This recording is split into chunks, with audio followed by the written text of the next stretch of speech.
When was the last time you had a meaningful conversation with someone you strongly disagree with and it stayed respectful? For a lot of people, the answer is I can't remember.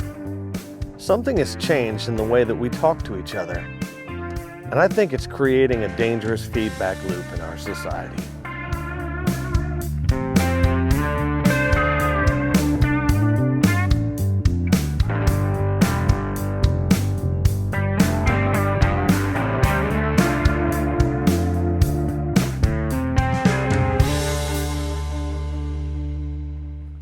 Let's talk about healthy dialogue. One of the most disheartening things happening in our society right now is the way that we talk to and about each other. The tone has changed.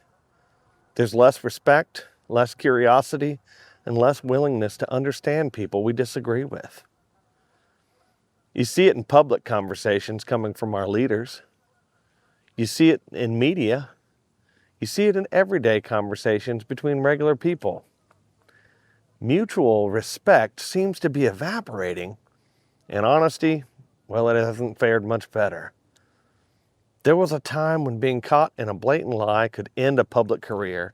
If a leader was caught red-handed in deception, the expectation was accountability. Now it feels like we've become numb to it. I'm not saying that people shouldn't get second chances. People can change, people can grow. But we've swung the pendulum so far that it almost feels like we don't expect integrity at all. Now I know some of you might be thinking, Brian, politics has always had deception. And unfortunately, that is true. But historically, the leaders would have to hide it because being exposed had consequences. That doesn't seem to be the case anymore. Take our president, Donald Trump, for example. Now, I'm not here to talk about his policy positions. It's about something deeper. Throughout his adult life, he's been publicly documented as dishonest and unethical in business and personal dealings. He was also convicted on multiple felony counts related to his deception. And yet, in spite of all that public information, we elected him to the highest office in the country twice. Now that troubles me, not just because of Trump. What troubles me is how many people have simply accepted this as normal. It seems like the Trump phenomenon has divided our nation into two camps. One camp believes Trump is the problem. The other believes that Trump is the solution. And I think both are mistaken. Trump may be a problem, but he's not the problem. And removing Trump from power wouldn't be the solution either. The truth is that leaders from both major parties, through their behavior, have been slowly conditioning us to expect less and less integrity. They've stretched the truth, manipulated information, and said whatever they needed to win elections. To be fair, there are still people of integrity in politics, but the overall trend has been moving in the wrong direction.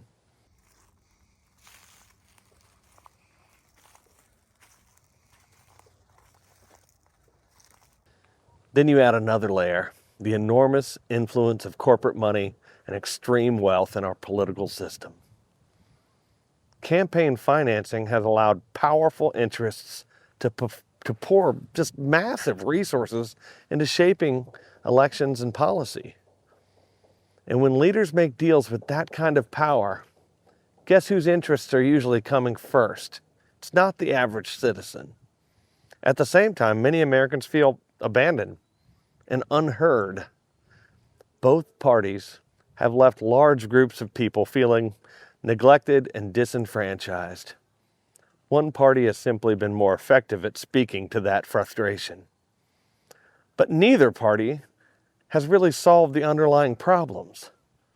So what do? Who do we vote for? What party has the answers? I would challenge you to resist the urge to think about this in such narrow terms. There will never be a perfect party. No political camp has a monopoly on good ideas. and none are free from bad ones. If you're a Christian, as I am, I think it's especially important to let go of the idea that there is a righteous political party. That mindset makes believers incredibly easy to manipulate. No political party perfectly reflects the values of Christ. That's not what political parties are built to do. And I'm not trying to convince anyone to switch teams. In fact, I think our country is at its healthiest when there are strong voices on both sides of the aisle, but when those voices are guided by integrity and a genuine desire to serve the public. What we should be demanding isn't that everyone join the same team. We should be demanding better leadership from every team. Leaders who argue passionately but respectfully. Leaders who seek common ground when it's possible. Leaders who take their oath of service seriously and represent all of their constituents, not just the ones who voted for them. And when leaders lie, cheat, or engage in corruption, we should expect accountability. That's the kind of leadership that creates healthy dialogue at the top. But here's where I think the deeper issue lies. There's a concept called a feedback loop. A positive feedback loop, it amplifies something good. As you might imagine, a negative feedback loop amplifies something harmful. And I think we're caught in a negative feedback loop. Toxic rhetoric from the leaders, it fuels toxic rhetoric from the people. That anger and division then leads voters to elect even more divisive leaders, which produces even more toxic rhetoric. And around we go. Now, to stop a negative feedback loop, you've got to break the circuit. And as much as I'd love to believe that the solution will come from better leadership, I think the electrical panel is in the basement, not the penthouse. In other words, the change has to start with us. If we want leaders who are respectful, we have to model respect. If we want leaders who are humble, we have to practice humility. If we want the us versus them rhetoric to stop, we have to stop sorting everyone into tribes ourselves. Real change doesn't start at the top. It starts at the roots. And right now, the problems that we see at the top of the tree might just be symptoms of something unhealthy in the soil beneath it.